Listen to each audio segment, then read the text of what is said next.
हाय। आज मैं आप लोगों को बताऊंगा कि होम लोन क्यों लेना चाहिए। मैंने बहुत लोगों को फ़ोन किया कि सर आप होम लोन ले लीजिए, ये फ़ायदे हैं, वो फ़ायदे हैं। या जैसे मैं एक सेल्स पर्सन था और अभी भी उस सेल्स में हूँ, होम लोन सेल्स में। तो जब मैं लोगों से कंसल्ट करता हूँ कि आप होम लोन ले लीजिए, क्या आपको होम लोन लेना चाहिए? तो कुछ लोग ऐसे होते हैं जो साफ मना कर देते हैं, नहीं मेरे को होम लोन की आवश्यकता नहीं है, I will do my self funding. तो मेरा एक सजेशन है, सेल्फ फंडिंग तो आप कर रहे हैं, अच्छी बात है, बहुत अच्छी बात है। लेकिन इसके साथ-साथ आपके आपके लिए कुछ नुकसान भी हो सकते हैं। अब मैं मुद्दे की बात करूँगा, ज़्यादा खींचना नहीं चाहूँगा, होम लोन लेना क्यों चाहिए?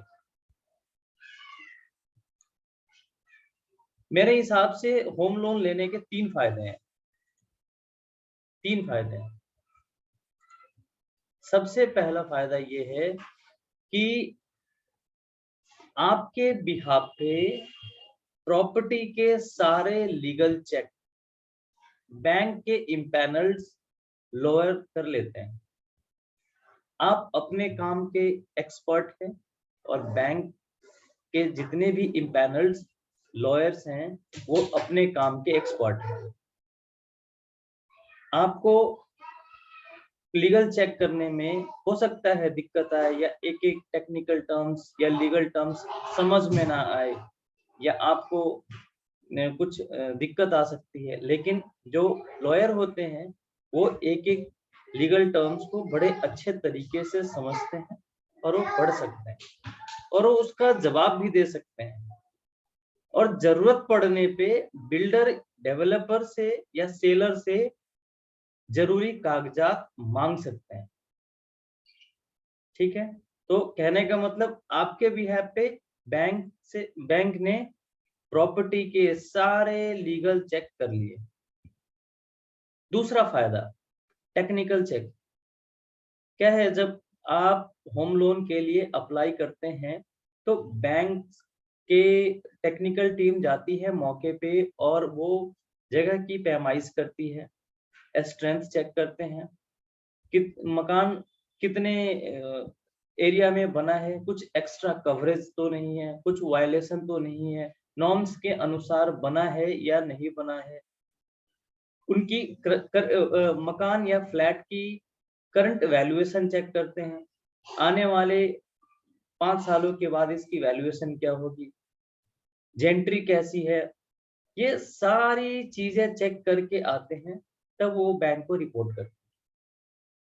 फिर बैंक टेक्निकल टीम के रिपोर्ट के अनुसार वो लोन टू वैल्यू या लोन कॉस्ट रेशियो डिसाइड करते हैं। तीसरा बेनिफिट है आपको टैक्स बेनिफिट, ठीक है? सबको पता है, मुझे ये बताने की ज़रूरत नहीं है।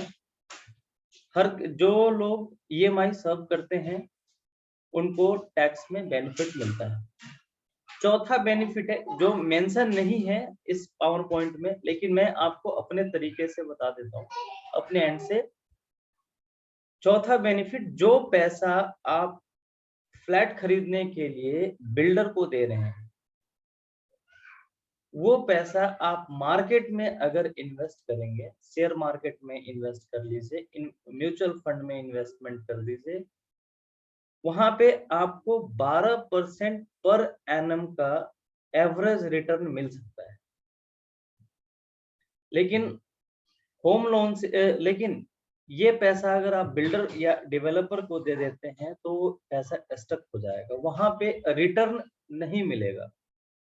आपका कमाया हुआ पैसा या आपका सेव किया हुआ पैसा आपके लिए काम नहीं कर रहा है। ध्यान से सुनिएगा, आपका सेविंग किया हुआ पैसा या आपका पूरी ज़िंदगी भर की कमाई बिल्डर या डेवलपर के खाते में जाने के बाद आपके लिए काम नहीं कर रहा है। ये पैसा अगर आप बाहर स्टॉक मार्केट में निफ्टी 50 में निफ्टी बैंक में, म्यूचुअल फंड में, सेक्टोरल फंड्स में, थीमेटिक फंड्स में, लार्ज कैप म्यूचुअल फंड में इन्वेस्टमेंट करें या सॉवरेन गोल्ड में इन्वेस्टमेंट करते हैं, तो आपका पैसा आपके लिए काम करेगा और एवरेज रिटर्न 12% पर एनम के हिसाब से लेकर आएगा।